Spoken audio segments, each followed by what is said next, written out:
Hey, what's up? Just wanted to make another video here about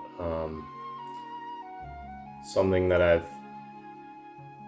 kind of leapfrogging off of the last video I made about tea. Another commonly mentioned, commonly frequently talked about topic, and that's has to do with money and how how much money should you spend on tea? Should you spend a lot of money on tea?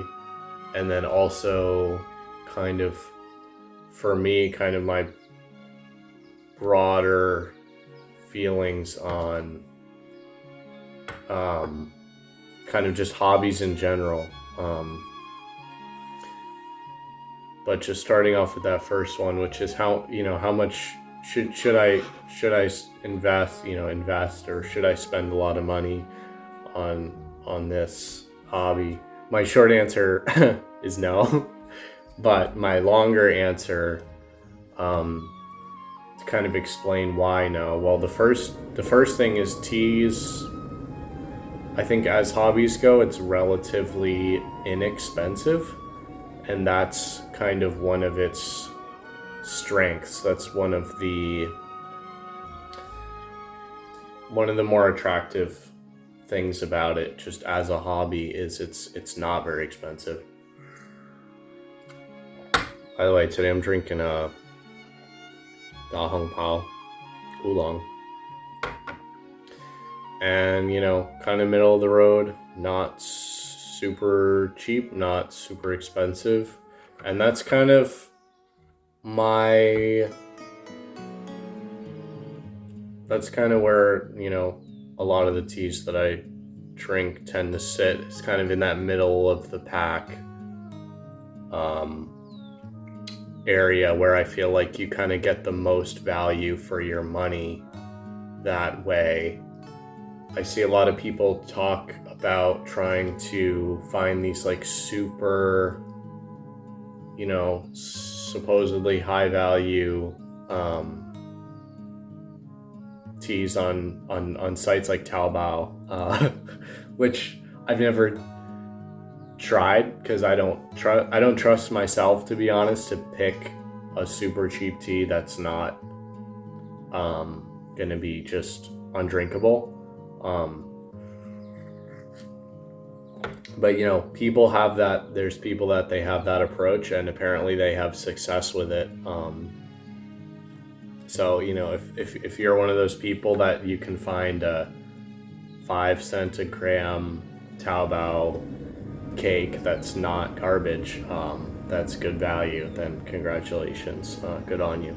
But for me, I find that it's more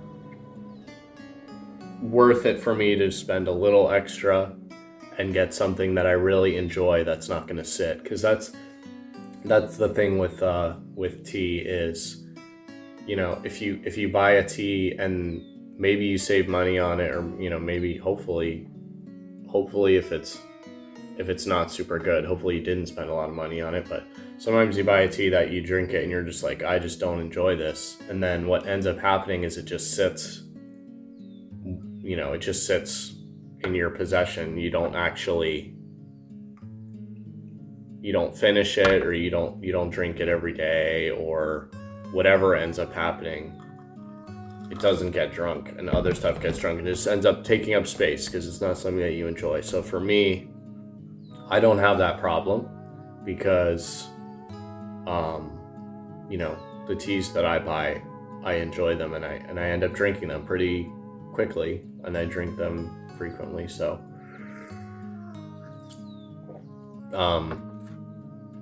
for me, the best way to kind of avoid that problem is to find this balance between like good value and good tea.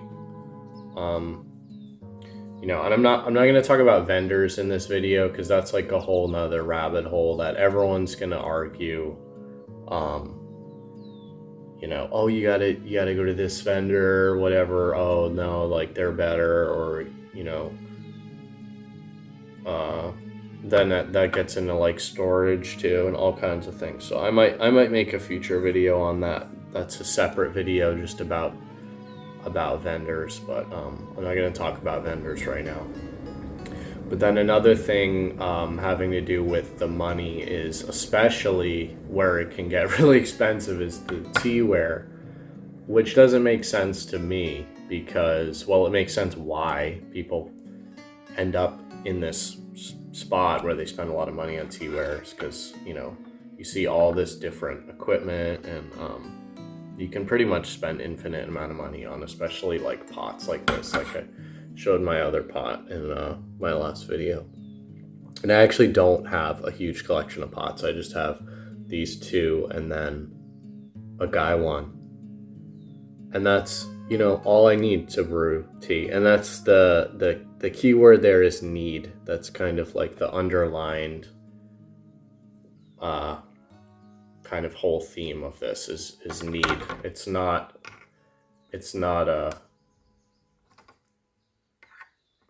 a want, which is where you see people, you know, end up spending just tons of money because they buy things that they don't need, or they buy things that they want, or, you know, it's fine to buy things that you want if it's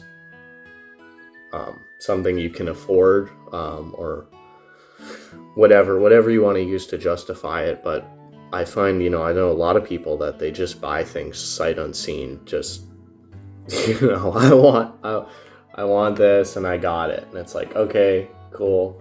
And the root of that is not actually coming from a place of like enjoyment in a hobby, whatever hobby it is, whether it be tea or something else. It's not actually coming from a place of enjoyment. It's coming from a place of trying to, you know, fix a problem. And usually that's like an inadequacy or whatever you're feeling in your life that you're not feeling,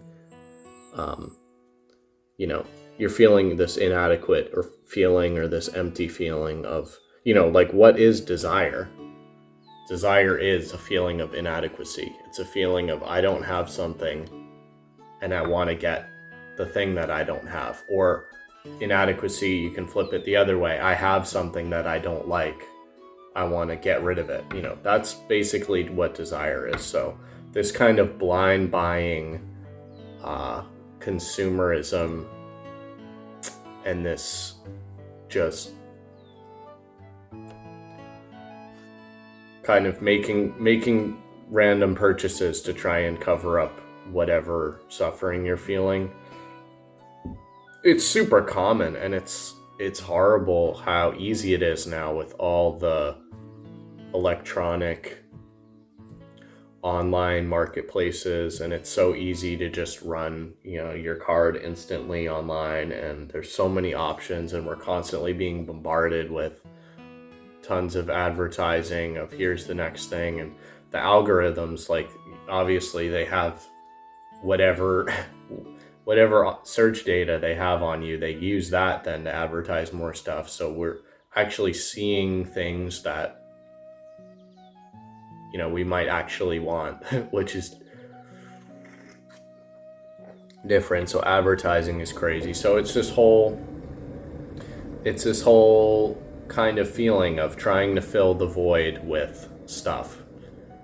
And I'm not immune to it. I get the feeling, but it's like, you know, when I get the feeling, it's like, do I actually need another teapot? No, not really.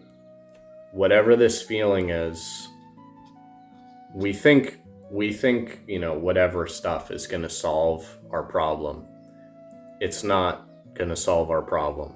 Solving the problem means, you know, turning the light around and, you know, looking inward and fixing it through our own effort. And, you know, in Buddhism, we call that cultivation, or, you know, Chinese Shoshin. And that doesn't have to look the way it looks for me. It could look in whatever way it needs to look for you. But all that's just to say, like, using, one of my hobbies, which is tea, to kind of spring into this larger issue of, you know, is it worth really just like living to spend a lot of money on hobbies? I don't think so.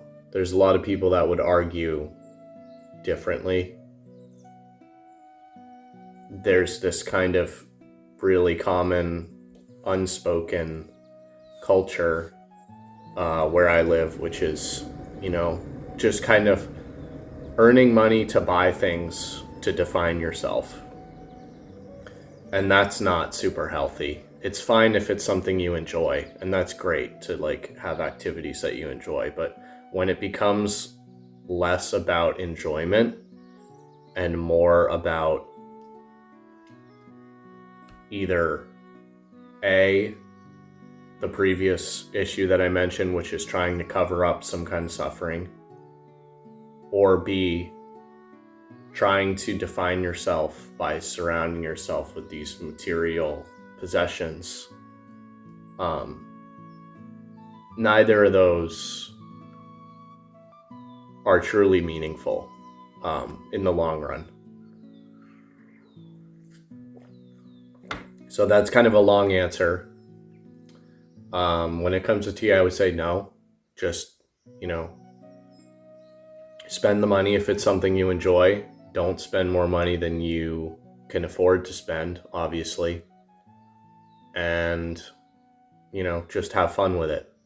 And in the grander scheme of life, don't fall into these super common traps of running around trying to just gather things into your lap thinking it's going to make your life better. It's not. So thanks for watching. I hope this was useful. See you next time.